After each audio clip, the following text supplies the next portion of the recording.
Hello friends, मैं यशवंत कुशवाहा आप सभी को अपने YouTube channel All Time Student to India में हार्दिक अभिनंदन करता हूं।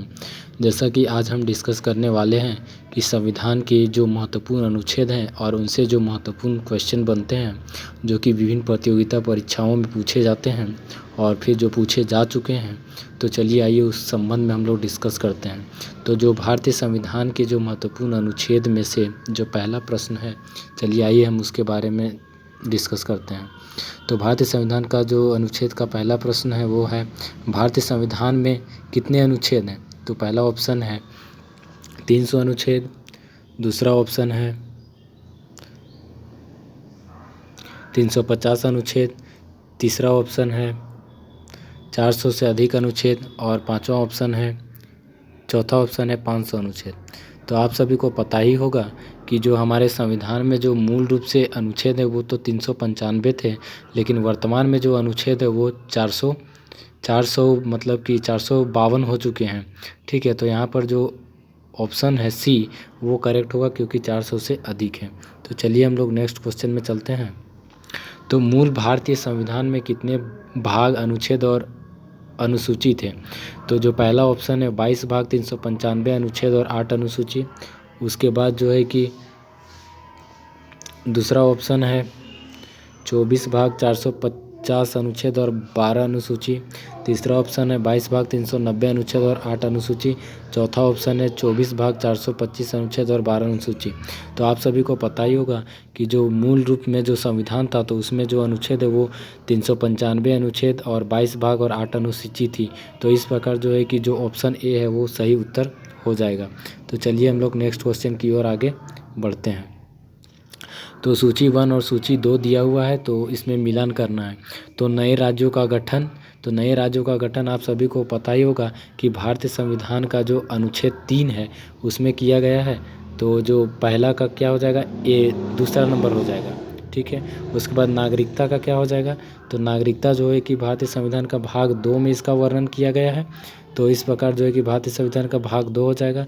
मौलिक अधिकारों का जो वर्णन किया गया है भारतीय संविधान का भाग 3 में किया गया है। इस प्रकार जो है कि सी का 4 हो जाएगा।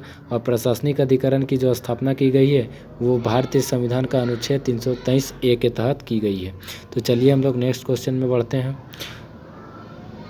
राष्ट्रपति के सिफारिश के बगैर कोई विधेयक जो कर लगाता हो विधायिका में नहीं रखा जा सकता। यह प्रावधान भारत के संविधान के किस अनुच्छेद के अंतर्गत? तो इसमें जो सवाल कह रहा है कि कोई भी विधेयक जो धन लगाता हो, मतलब जो है कि वित्त विधेयक से संबंधित है, तो वैसा विधेयक जो वित्त विधेयक से संबंधित होता है, मतलब धन विधेयक से संबंधित हो, तो वो जो है कि राष्ट्रपति के सिफारिश के बाद ही मतलब कि लोकसभा में रखा जाता है और ये राज्यसभा में कभी नहीं रखा जाएगा।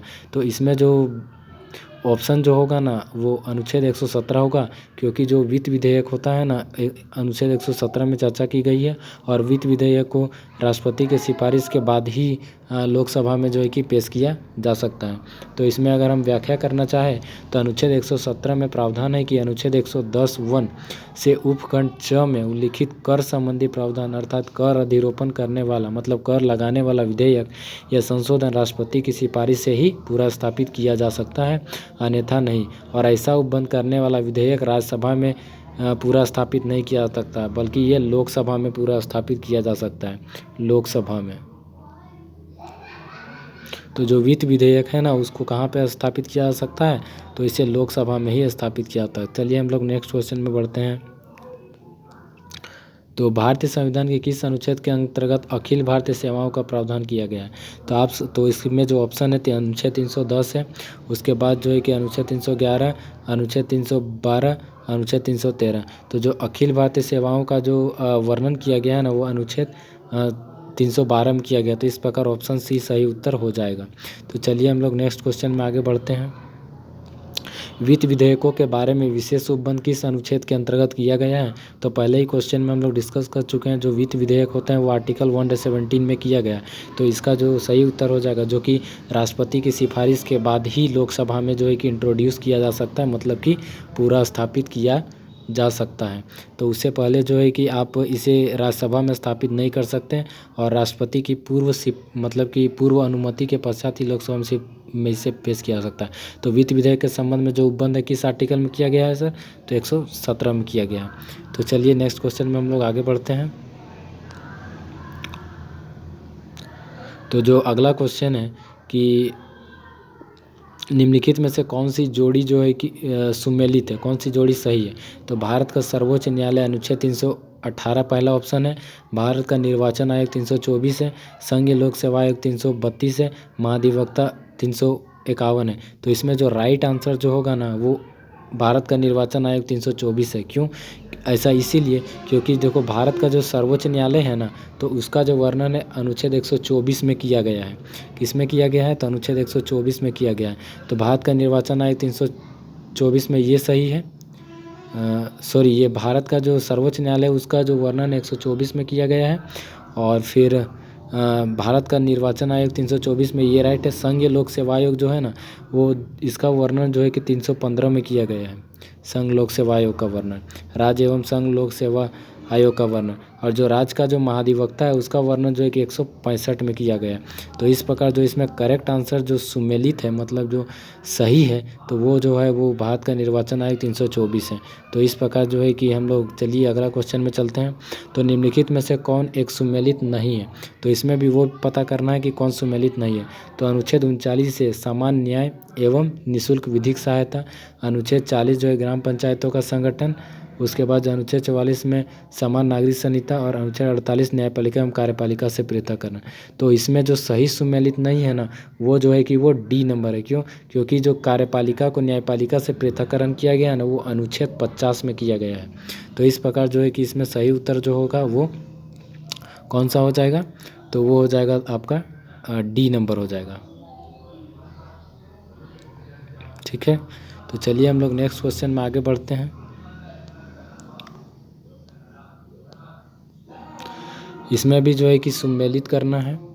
तो अनुच्छेद 124 तो जो संघीय न्यायालय की इसमें चर्चा की गई है अनुच्छेद 124 में, ठीक है, मतलब सुप्रीम कोर्ट के बारे में। और अनुच्छेद 5 में आप सभी को पता ही होगा कि नागरिकता संबंधी जो है कि प्रावधान है। अनुच्छेद 352 में जो है कि आकस्मिक प्रावधान है। तो इसमें चूंकि यहाँ पे आकस्मिक नहीं होगा, एक बात आप ध्यान दे दीजिएगा कि यहाँ पर आपातकालीन प्रावधान है, क्योंकि जो आपातकालीन जो लगाया जाता है तो आर्टिकल 352 के तहत ही राष्ट्रपति जो है कि लगाता है ना।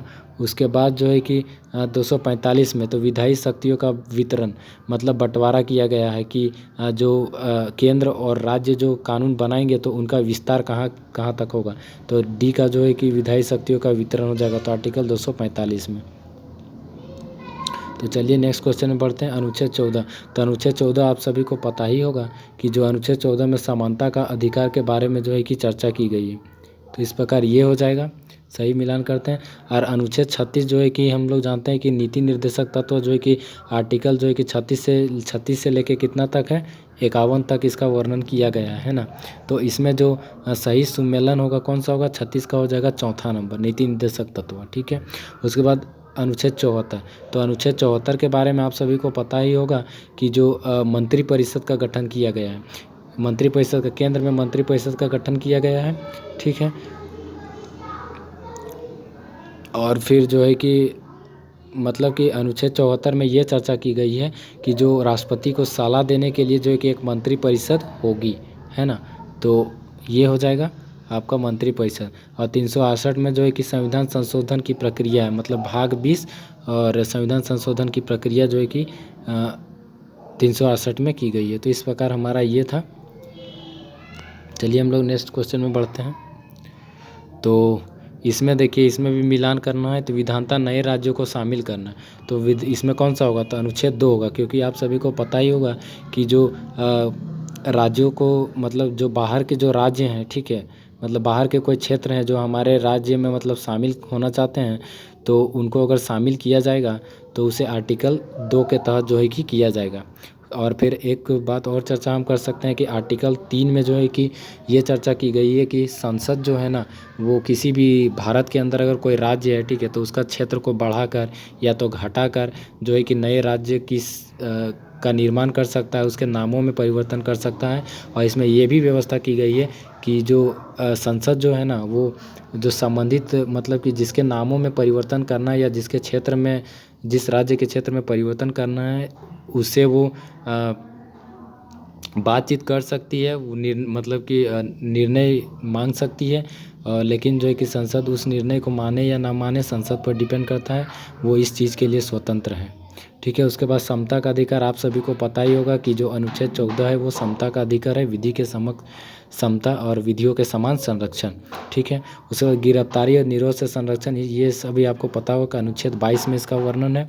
और राष्ट्रपति का विधेयक को अनुमति देना, ये तो आप सभी को पता ही होगा कि अनुच्छेद 111 में वर्णन है। तो इस प्रकार आप यहाँ पे टिक कर सकते हैं कि कौन सा उत्तर होगा। चलिए नेक्स्ट क्वेश्चन में बढ़ते हैं।